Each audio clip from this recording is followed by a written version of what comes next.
Hi, welcome to the show. Thanks for tuning in. Today we're going to be talking about the Hillside Strangler, the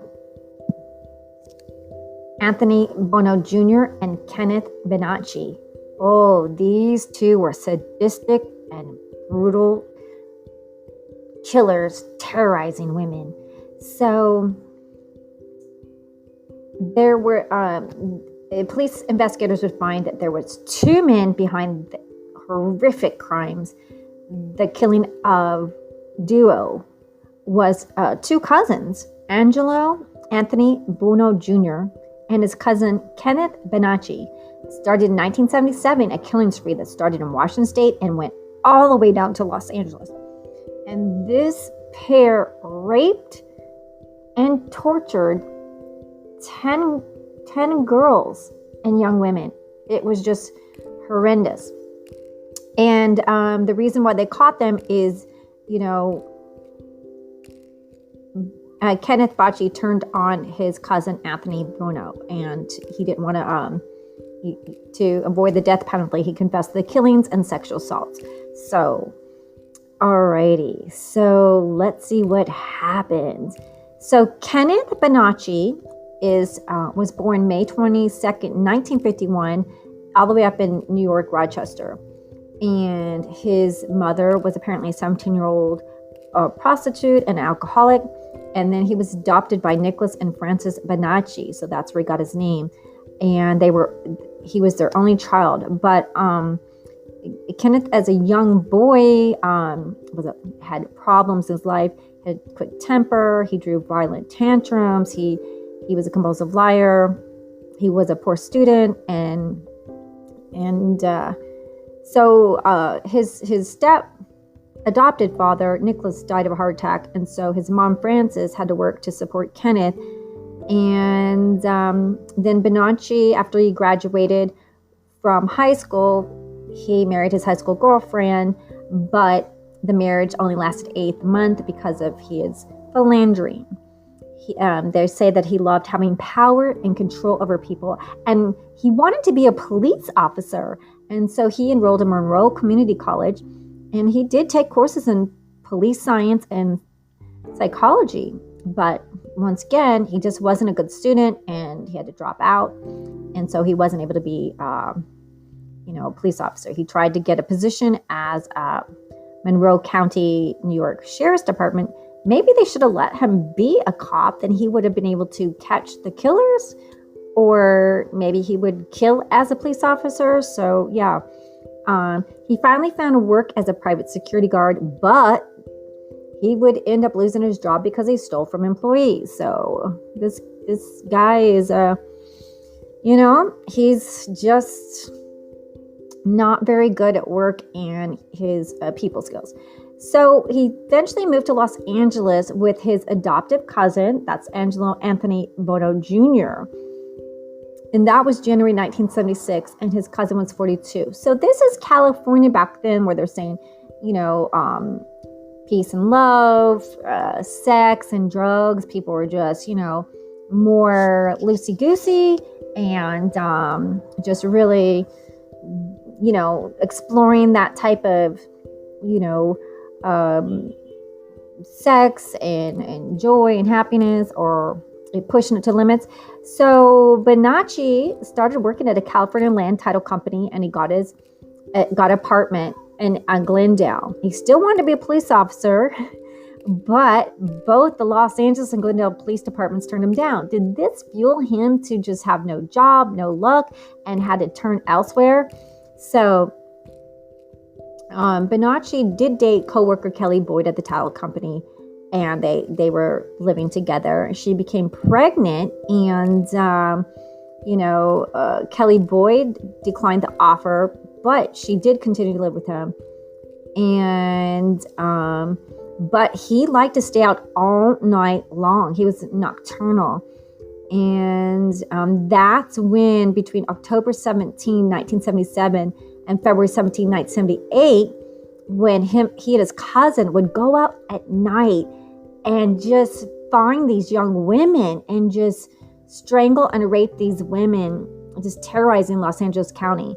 And this duo would impersonate police officers, and they would target prostitutes. So he finally got to be a cop by pretending to be a cop. So he also befriended and killed women who lived in his neighborhood. I mean, these people were ruthless, very ruthless. They would torture these women, rape them, and strangle them. And then they would take their naked, mutilated bodies and just dump them on freeway and off the freeway embankments and just off the freeway. So that's when the media, named it the Hillside Strangler, which they thought it was one person, but they were actually this killer duo. So Kelly Boyd, in 1978, gave birth to her son, and she went to her parents, who were in Bellingham, and Bianchi didn't, upset him. He wanted her to stay there, and she wanted him to move to Bellingham. So he reunited with his family and rented a small house on North Street. I don't know what kind of employment, but they said that he worked for a Whatcom security agency on Iron Street as a security guard. And that's where he met a new coworker, Karen Mandick. And then Bianchi was rehired by Whatcom security agency as patrol captain. Whew. And then he applied to become a reserve deputy for Whatcom County Sheriff's Department, and he started taking police courses. So I don't know if the baby inspired him to pass the test, but and in the meantime, January 12th, 1979, Bellingham Police Department had 2 students missing, a Diane Wilder and a Karen Manick, who was 22 and Wilder was 27. So they were missing. And Manick told co-workers and friends that she and Wilder had been offered $100 by Bianchi from Whatcom security to guard as a residence in a neighborhood for 2 hours while the security alarm was being repaired. So, and that location was at 334 Bayside Road. And it was a big, huge mansion over Chuckanut Bay. And it, so the boyfriends of these girls told them that they were being offered money to stay at this home. And so that's where they would look up, the police would see if there's any information on 2 missing women. And the owner called Bianchi, saying that the officer reserve unit meeting denied knowing Karen Mandick, and the police contacted this Gordon Scott, and they found the commander that they're just saying that he didn't have a meeting, but he said had gone driving along in the city. So there was some confusing evidence. Obviously, he had to hide out, why he tricked these 2 girls to go in this house and so he could strangle them. So there was an investigation, and the public was looking for the missing co-eds, and detectives did get permission from Catlow's family to search the house on Bayside Road, and they found wet footprints on the kitchen floor. And then that's where they found, at 4:30 p.m., Shirley Schemer, who lived in Willow Road, spotted their green Mercury Bobcat car parked at the Willow Court, was wooded up and off a cul-de-sac. And they went and found the 2 bodies stuffed in the car's back seat. So it was really gruesome.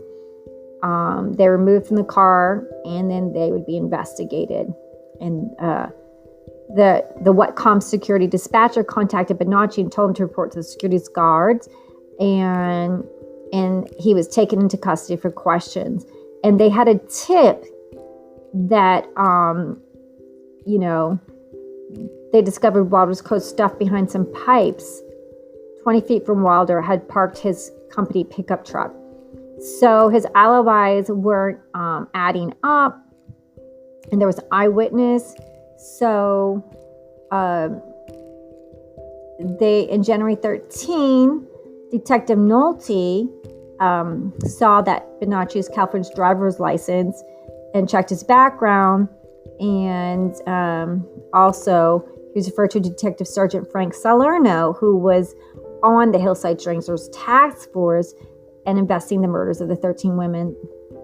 So the Bellingham detectives saw that there was links between the women and Bianchi. At their house, they found a note to Mandic in Welder's handwriting that Ken Bianchi had telephoned on January 9. And Mandic had told friends about the secret house-sitting job and even mentioned Bianci's name. And the search of Mandic's car turned up a piece of paper with the notation 334 Bayside, 7 p.m. Ken. So this guy wasn't very smart. He actually these girls are smart to write his name and address. It's so sad what happened to them.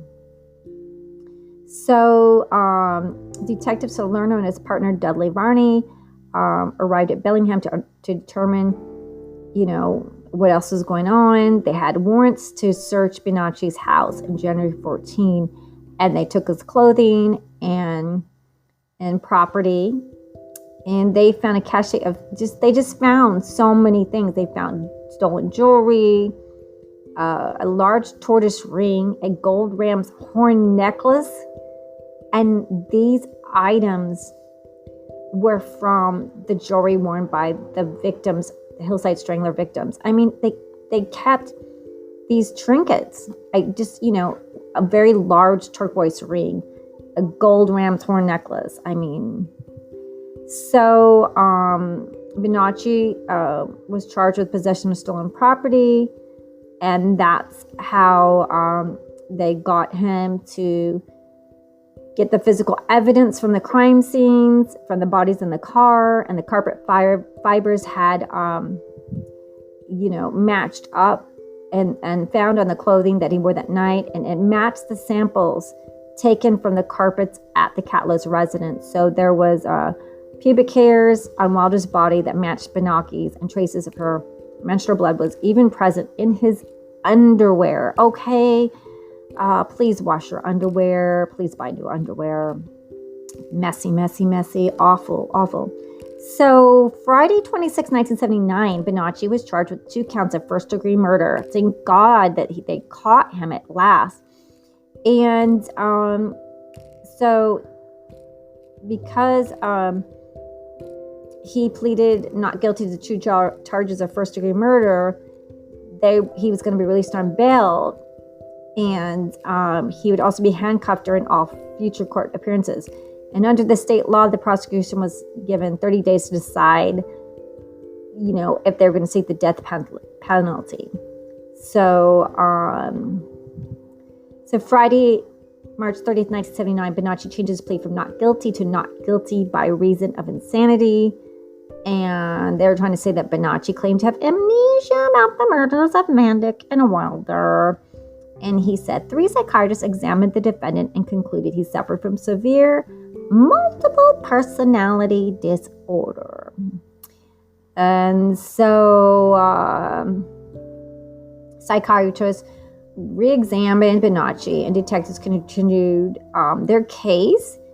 And so at this time, under hypnosis, Bianchi had created an alter ego called Steve Walker, and that Steve Walker confessed to the killing of Mandic and Wilder, and he gave a detailed account of the crime. And Steve also talked freely, his alter ego, Steve Walker, about the murders in Los Angeles that occurred between October 1977 and 1978. And this implicated his cousin, Angelo Buono. So this complicated case, these multiple personalities, just, whatever that was, but we just need to lock this guy up. And then after his guilty plea, the Hillside Strangler Task Force then went after Bianci's cousin. They finally were able to go to Angelo Buono, and he owned a automobile upholstery shop on Colorado Street. Colorado Street in Glendale, California. And he was then taken to Los Angeles Superior Court with 24 felonies, 10 murders, extortion, conspiracy, sodomy, pimping, and pandering. This was just absolutely horrific, despicable. These human beings just kill for kicks and thrills, to just discard a human life like that. And just these brutal murders. They finally caught up to them, and they both were arrested and were safely locked in jail for just not to get out. And then Bianchi met Veronica Lynn Compton, age 24. She was an actress, poet, and playwright. And she also sent Bianchi a letter from the Los Angeles County Jail asking if he would read her a screenplay about a female serial called The Mutilated Cutter. And that gave him an idea to possibly get his freedom. The Hillside Strangler was still on the loose and killing women. So this lady visited Bianchi in jail several occasions while he was waiting to testify against his cousin. And they concocted this elaborate scheme to prove his innocence. And this lady, Compton, would fly to Bellingham, and she would strangle a girl. She would go on, like, she would pretend like she was the Hillside killer, and she started strangling girls. I mean, this girl, another sick person. She strangled the girl with the length of white clothesline and plant evidence to simulate the manic Wilder murders. She sent letters and cassette tapes to various locations in Los Angeles and Bellingham with messages that the wrong man was in the jail and the strangler would strike again. But however, on September 16th, Thursday, Bianchi provided Compton with the final touch: a semen specimen and the fingertip of a latex glove they were going to smear on the victim's body. He concealed it in the spine of a book that she previously loaned him. So this actress, this writer, actress, demented, twisted person flew to Bellingham on Friday. She befriended this lady, Kim Bree, 26, and Bellingham Parks and Recreation. She was at the Coconut Grove Tavern on Marine Drive, and they were hanging out several hours together, hanging out as a predator, premeditated, pre-planned. So be careful while you're going out there drinking, think you met this cool person, this cool friend, whether it's a girl or a guy, like I said. And then Compton lured Kim to her room at the Shangri-La downtown motel on Holly Street and saying, "Oh, hey, I've got some cocaine." And then once Kim went to her room, she tied Bree's hands and strangled her to unconscious. And but Kim Bree managed to struggle and escape. Thank goodness she was able to get away from this monster's accomplice. So she ran off, but on Thursday, October 1980, Compton was arrested at her home in Shangri-La Trailer Park, Carson, California, and on a warrant charging her for first-degree attempted murder, and she was held on $500,000 bail. This is crazy. The Copycat Strangler. The Copycat Strangler, just is insane. And so Compton was guilty of first-degree attempted murder, and she was found armed with a deadly weapon, the ligature. So they all were safely locked up and put away so that we can be safe from these killers, strangler killers, copycat killers, these twisted and demented people who just think it's okay to get rid of people, and it's not. So I hope you enjoyed this. It's kind of long because there's two brothers, but I just wanted you to get all the information. And thank you for listening. And happy Halloween.